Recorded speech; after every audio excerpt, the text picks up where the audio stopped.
వేదికలకి సాధారణ ఆహ్వానిస్తున్నాం. SC committee chairperson గారు ముషాయిదా బేగం గారు వేదికలకి సాధారణ ఆహ్వానిస్తున్నాం.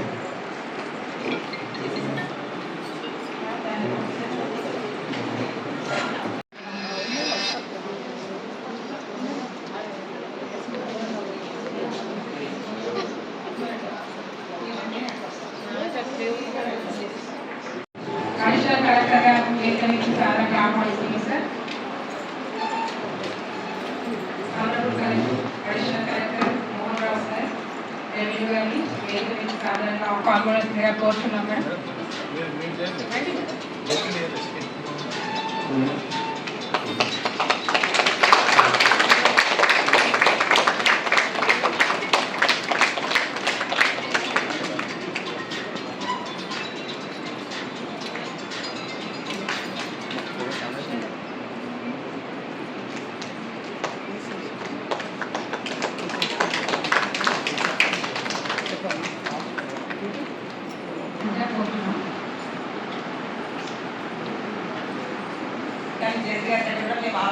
ఇంత గౌరవంగా మేము Mohan Rao sir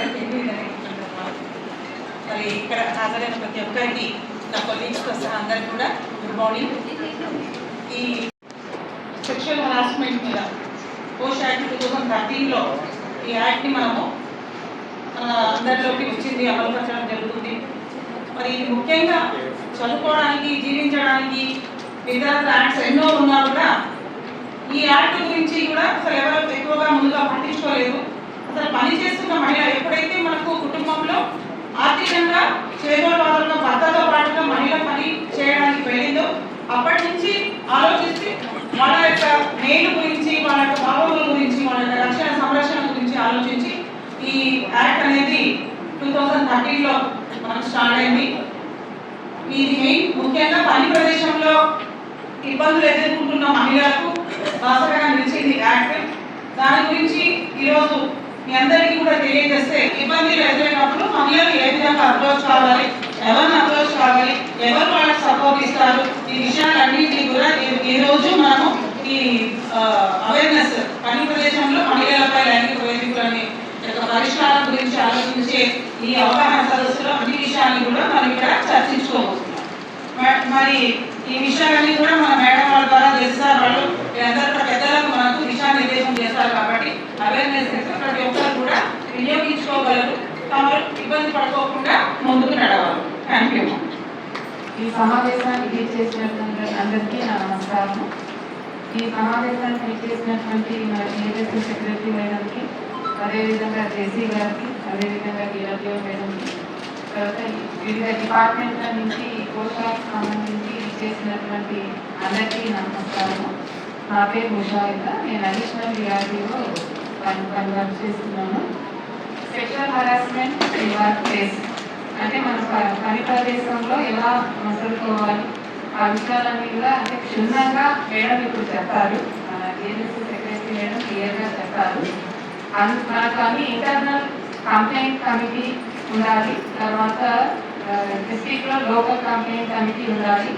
internal complaint committee నుంచి మనకు లోకల్ కంప్లైంట్ కమిటీ ద్వారా అన్ని ఏదైనా ఉంటే కూడా పెట్టుకోవచ్చు. ఏదైనా సెక్షువల్ హరాస్మెంట్ సంబంధించి ఏమైనా విషయాలు ఉంటే కూడా రిటర్న్లో కూడా మీరు పెట్టుకోవచ్చు. కాబట్టి ఈ విషయాలన్నీ కూడా ఇప్పుడు మేడం ఏజెన్సీ సెక్రటరీ మేడం క్షుణ్ణంగా చెప్తారు. కాబట్టి ఈ అవకాశం ఇచ్చినందుకు ధన్యవాదాలు తెలుపుతూ సెలవు చేస్తున్నాను.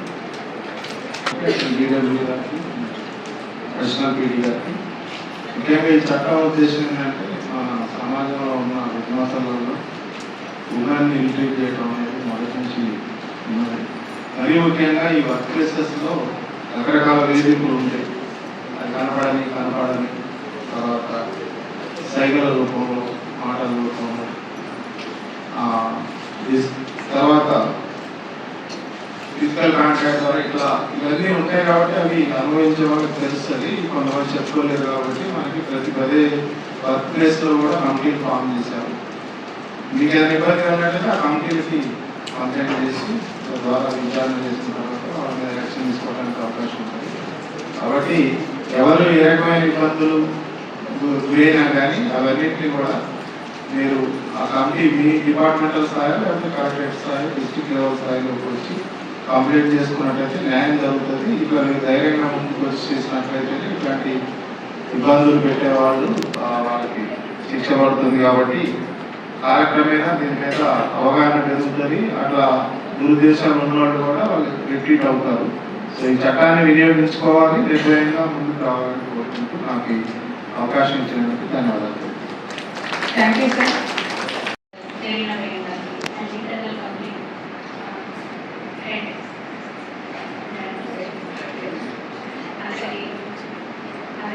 Good morning. ఈరోజు ఫస్ట్ ఈ కార్యక్రమం ఏర్పాటు చేయడానికి పర్మిషన్ ఇచ్చిన కలెక్టర్ గారికి ధన్యవాదాలు. ఆర్గనైజ్ చేసిన డిఓ గారికి కృతజ్ఞతలు. ముఖ్యంగా ఫస్ట్ నేను ఇంట్రడ్యూస్ చేసుకోవాల్సి వస్తుంది. మీకు అందరికీ కోర్ట్ కానీ డిస్ట్రిక్ట్ లీగల్ సర్వీసెస్ అథారిటీ అంటే తెలియని వాళ్ళు చాలా మంది ఉన్నారు. గూగుల్ కొట్టేసి అన్నీ చూస్తారు కానీ మరి గవర్నమెంట్ డిపార్ట్మెంట్స్ ఏమైనా ఉన్నాయా, కొత్తగా ఏమున్నాయి, సర్వీస్ చేసే సంస్థలు ఏమున్నాయి అని తెలుసుకోవడం అనేది అవసరం, అందరికీ అవసరం. అలాగే ఇది న్యాయ సేవా సంస్థ district legal services authority act అనేది 1987లో వచ్చింది. ఎందుకంటే ఇది ఓన్లీ సర్వీస్ చేయడానికి పూర్ పీపుల్కి ఎవరైతే అర్హులు అవుతారో వాళ్ళందరి కోసం అని చెప్పేసి న్యాయ సేవ అందించడానికి ఏర్పడింది.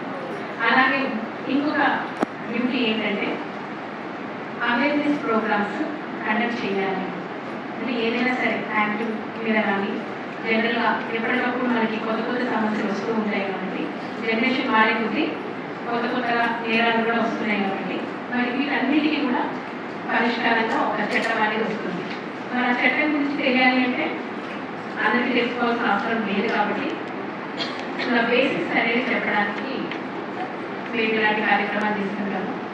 అలాగే ఇప్పుడు పోష్ యాక్ట్ అనేది దాదాపుగా ఇప్పుడు రీసెంట్గా ఇంట్రడక్షన్ ఇచ్చారు కాబట్టి తెలిసే ఉంటుంది. మరి దీని గురించి తెలిసిన చాలా సంవత్సరాల కొద్ది కమిటీస్ కాన్స్టిట్యూట్ అవ్వకపోవడం, కమిటీ కాన్స్టిట్యూట్ అయిన తర్వాత కూడా ఎవరు అప్రోచ్ అవ్వకపోవడం ఎంప్లాయీస్. కాబట్టి ఎలాంటి ఫంక్షన్ లేకుండా అలాగే వెళ్ళిపోతున్నాయి కమిటీస్. అందుకని చెప్పేసి మన హైకోర్టు వారు ఒక డైరెక్షన్ ఇచ్చారు, కంపల్సరీగా అవేర్నెస్ ప్రోగ్రామ్స్ పెట్టాలి. అంటే మా స్టేట్ లీగల్ సర్వీసెస్ అథారిటీ మా ఆదేశాలు ఇచ్చారు. దాని ప్రకారంగా మా district legal services authority chairman గారు పర్మిషన్ తీసుకొని ఈ ప్రోగ్రామ్ ఏర్పాటు చేయడం జరిగింది. అందరూ కూడా తెలుగులోనే సరే, నాకు ఒక 1 అవర్ తీసుకున్న తర్వాత ఫస్ట్ ఏముంటుంది, ఆబ్జెక్ట్స్ ఉంటాయి, తర్వాత సెక్షన్స్ ఉంటుంది, వాల్యుయేషన్ ఉంటాయి, వాల్యుయేషన్ తర్వాత పనిష్మెంట్స్ ఉంటాయి, తర్వాత ఎక్కడైనా సరే అమెండ్మెంట్స్ ఉంటాయి, అన్నీ ఉంటాయి ప్రతి దాంట్లో. కాబట్టి ముందు ఈ యాక్ట్ అనేది ముందు తీసుకురావడం జరిగింది. మన కాన్స్టిట్యూషన్ ఏంటుంది, బయట వాళ్ళైతేనేమో బయట పోలీస్ స్టేషన్ కంప్లైంట్ ఇస్తారు. మరి ఉమెన్ బయట ఎందుకు చేయాలి? ఈ ఆ సెక్షన్లో ఇప్పుడు అయినా 9 చెప్పాను కదా, అందులోకి ఫిట్ అవుతుంది. ఎందుకంటే అంత సీరియస్గా ఉంటేనే అయినా 9 అవుతుంది. ఏంటంటే అంత సీరియస్ అవసరం లేదు. దానికి ఎలాంటి యాక్ట్స్ చేసి అందులో వస్తాయని తర్వాత చెప్తారు. నెక్స్ట్ ఇంకోటి 354 అని వచ్చింది. అందులో రీసెంట్గా మన జనరేషన్ మాట్లాడి కొత్త కొత్తగా మనకు వచ్చిన ఎలక్ట్రానిక్స్ ఫోన్స్ అని, ఇలాంటి ఈమెయిల్స్ అని, ఇలాంటి వాటి ద్వారా అభివృద్ధి జరుగుతుంది. కాబట్టి స్టాకింగ్ అని, వైరస్ అని, ఇలాంటివన్నీ వచ్చిన తర్వాత 354 అనేది కామెంట్మెంట్ వచ్చింది. మరి రెండు కాకుండా డొమెస్టిక్ వైలెన్స్ అనేది కూడా వచ్చింది. అది ఫ్యామిలీలో జరిగి ఉంటారు కాబట్టి ఇది కూడా మాట్లాడాలి. మరి అన్నీ కాకుండా ఈ సెక్షువల్ హరాస్మెంట్ యాక్ట్లో ఎలాంటి చర్యలు అయితే అందులోకి వస్తారు కాబట్టి ఆ చర్యలు ఉమెన్ బయట వెళ్ళాల్సిన అవసరం లేదు, అక్కడే సాల్వ్ చేసుకోవాలి. ఎందుకంటే ఎంప్లాయీ బయటకు వెళ్ళి కంప్లైంట్ చేసినప్పుడు ఏమవుతుంది, ఎంప్లాయీకి రిలేషన్ కానీ కో ఎంప్లాయీకి అబ్యూస్ చేయబడే ఎంప్లాయీకి రిలేషన్ కానీ జరుగుతుంది. దానివల్ల మొత్తం అట్మాస్ఫియర్ అంతా అడుగుతుంది. మరి ఆలోచనని సాల్వ్ చేసుకోవాలి. సాల్వ్ చేసుకోవాలంటే చాలా సీక్రెట్గా ఆ మ్యాటర్ సీక్రెట్గా చేయాలి. ఇవన్నీ జరగాలంటే అదే ఆఫీస్లో కాకపోతే పరిష్కారం పెట్టుకోవాలి. ఇదే సీరియస్ ఉందనుకోండి, సేమ్ టైం మళ్ళీ ఎంక్వైరీ పక్కన పెట్టేసి పోలీస్ స్టేషన్ కూడా వెళ్ళవచ్చు. కానీ వెళ్ళాల్సిన అవసరం లేవని ఇక్కడ వచ్చుకోవచ్చు. మరి ఈ 1995లో ఒక లేడీ ఉందన్నమాట, వల్గర్ దేవి అని, దళిత ఉమెన్ ఉంది. ఆమె రూరల్ డెవలప్మెంట్ దాంట్లో వర్క్ చేస్తుంది. వర్క్ చేసినప్పుడు చాలా ప్రదేశాలు వెళ్ళాల్సి వచ్చింది. ఎందుకంటే చైల్డ్ మ్యారేజ్ స్టాప్ చేయడం కానీ, చైల్డ్ లేబర్ విషయంలో రెస్క్యూ చేయడం కానీ ఇలాంటి వర్క్ చేసేది. కాబట్టి ఆమెకి పాపులేషన్ అనేది బాగా వచ్చింది అనమాట. ప్రతి ఇంట్లో ఆమె పాపులేషన్ వచ్చింది. ఉమెన్ దగ్గర నుంచి వచ్చింది, మెన్ దగ్గర నుంచి వచ్చింది, ప్లస్ షాప్స్, ఇన్స్టిట్యూషన్స్ అందరి దగ్గర నుంచి కూడా పాపులేషన్ వచ్చింది. అలాంటప్పుడు ఏం చేస్తారంటే చాలా మంది ఎలాగైనా అణచివేయాలి, ఇవి అణచివేయకుండా ఉండాలి అని చెప్పేసి ఏం చేస్తారంటే ఒక ఫ్యామిలీలో ఎక్కువ మంది రెస్క్యూ చేయడం కానీ, ఎక్కువ ఆమె ఇంపాక్ట్ ఉండడం కానీ ఉన్న ఫ్యామిలీ ఒకటి అందులో నుంచి ఒక కొంతమంది గ్యాబ్రేట్ చేశారు. చేసిన తర్వాత ఆమె అప్పటికి కూడా ఈ సెక్షువల్ హరాస్మెంట్ అనేది ఇక్కడ రాదు అనేది ఉంది. కానీ అప్పుడు ఏం చేశారంటే విశాఖ అనే ఇంకో ఎన్జిఓ ఈ తరఫున ఒకటి కేసు వేశారు. వేసిన తర్వాత అందులో సుప్రీంకోర్టు ఒక 10 years అయిన తర్వాత ఒక జడ్జిమెంట్ ఇచ్చారు. ఆ జడ్జిమెంట్ కూడా మొత్తం రాశారనమాట. ఉమెన్ ఎంప్లాయీకి ఎలాంటి అట్మాస్ఫియర్ కల్పించాలి, ఎంప్లాయీకి మరి ఇలాంటి చూస్తే ఏం చేయాలి అని చాలా గైడ్లైన్స్ రాసి మళ్ళీ ఫాలో అవ్వాలి చెప్పారు. మామూలుగా గైడ్లైన్స్ ఫాలో అవ్వలేదు, ఏది 12 years వరకు ఫాలో అవ్వలేదు. కాకపోతే మళ్ళీ తర్వాత మళ్ళీ వేరే ఎన్జిఓస్ కూడా ఇలాంటి పిటిషన్స్ చేసి సేమ్ అబ్జర్వేషన్స్ తీసుకురావడం జరిగింది. అలా 2-3 తర్వాత అప్పుడు 2012లో అప్పుడు మనకి ఇండియన్ గవర్నమెంట్ అయితే అప్పుడు ఈ బిల్ తీసుకురావడం జరిగింది. 13లో ఇంప్లిమెంట్ అయ్యా. 13లో ఇంప్లిమెంట్ అయిన తర్వాత కూడా ఎక్కడ కూడా ఏ డిపార్ట్మెంట్ కూడా కమిటీస్ అనేది కాన్స్టిట్యూట్ చేయకపోవడం వల్ల అప్పుడు మళ్ళీ ఇంకో జడ్జిమెంట్తో సీరియస్గా అబ్జర్వ్ చేశారు సుప్రీంకోర్టు. కాకుండా చేయాల్సిందే, దీనికి పర్యవేక్షణాధికారులు కొంతమంది పెట్టాల్సిందే అని ఎవరెవరు మనలో ఉండాలని కూడా చెప్పారు. ఎలా కమిటీస్ కాన్స్టిట్యూట్ చేయాలని మొత్తం డీటెయిల్గా చెప్పారు. చెప్పిన తర్వాత ఈ గైడ్లైన్స్ అండ్ యాక్ట్లో ఉన్న యాక్ట్ రూల్స్ అన్ని ఉంటాయక అన్ని కూడా క్రోడీకరించి కమిటీస్ ఈ రకంగా కాన్స్టిట్యూట్ అవ్వాలి అని చెప్పడం జరిగింది. అప్పటి నుంచి ప్రతి ఒక్కరిని కూడా మీటింగ్ చేస్తుంది. మనకి ఇప్పుడు ఒక డిస్ట్రిక్ట్ లెవెల్ డిస్ట్రిక్ట్ ఆఫీసర్ అంటారు. ఇక్కడ డిస్ట్రిక్ట్ ఆఫీసర్ అంటే కలెక్టర్ కానీ ఉండొచ్చు, కలెక్టర్ ఎవరైనా నామినేట్ చేయవచ్చు, కలెక్టర్ కానీ ఇంకా ఎవరైనా. ఇక్కడైతే మేడం చెప్తున్నారు కలెక్టర్ గారు ఉన్నారు, డిస్ట్రిక్ట్ ఆఫీసర్ అని చెప్తున్నారు.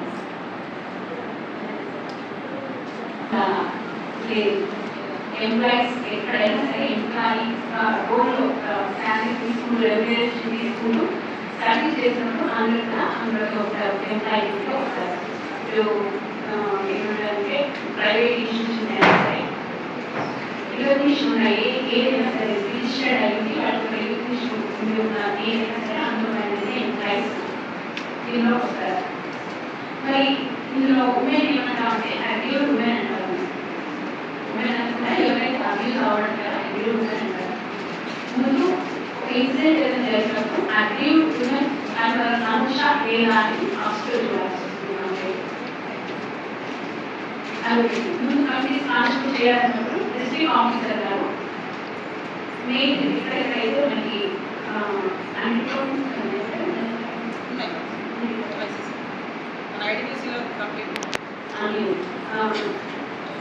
ఏంటంటే మా గవర్నమెంట్ వాళ్ళ నుంచి ఎక్కువ లేదు. ఇప్పుడు ఉమెన్ వీళ్ళే చూస్తున్నాం. డిస్ట్రిక్ట్ ఆఫీసర్గా ఇక్కడ ఉంటారు, ఈ బిల్డింగ్లో ఉంటారు. సర్కిల్ ఆఫీస్ టౌన్లో ఉంది.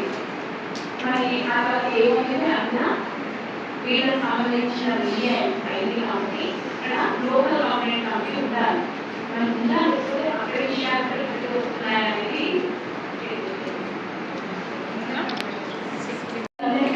చేయకపోయినారు. నాకు కమిటీ అనేది ఉంది అని అనుకుంటున్నాను. కానీ ఆ కమిటీ చేసే కార్యం మాత్రం చాలా కాన్ఫిడెన్షియల్గా ఉన్నారు.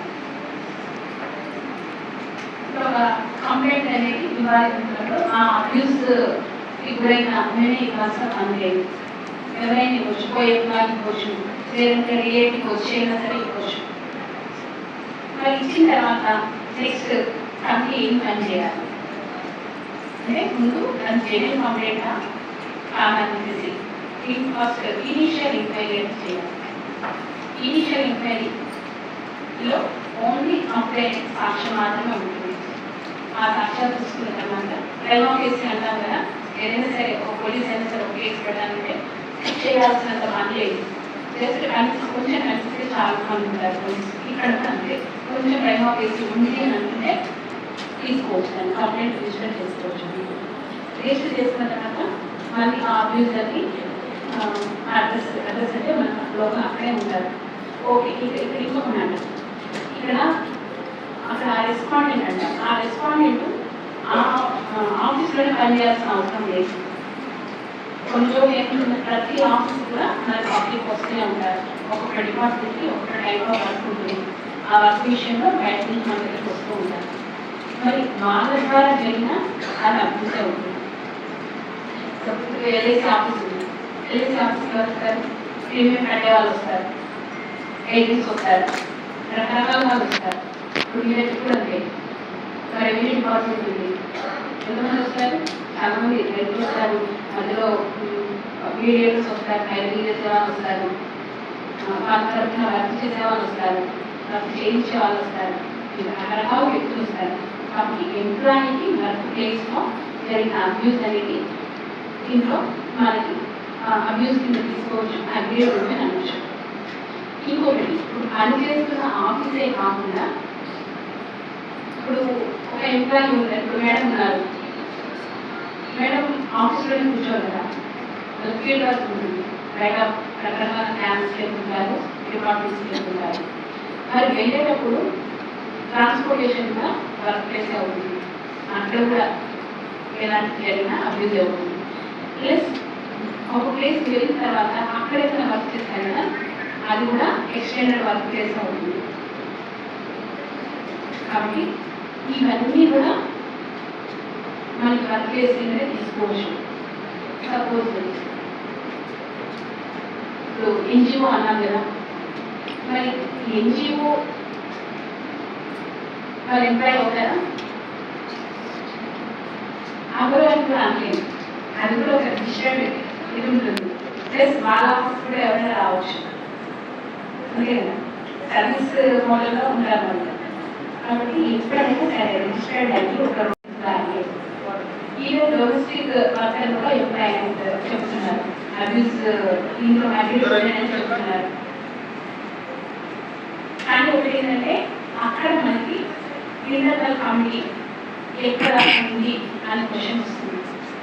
అది ఇంతవరకు అయితే ప్రాక్టికల్ అయితే జరగలేదు.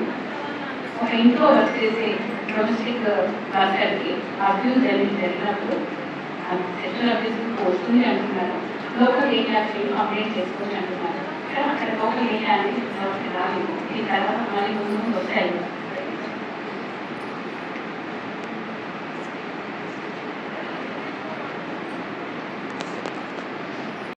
జరుగుతుంది కాబట్టి ఈ విధంగా ఉన్న దీన్ని మనం అందరూ కూడా అవసరం పడినప్పుడు వినియోగించుకోవడానికి సిద్ధంగా ఉండాలి. మనం ఏమి లేవు, మనం ఎవరు లేరని మాత్రమే ఇబ్బంది పడాలి.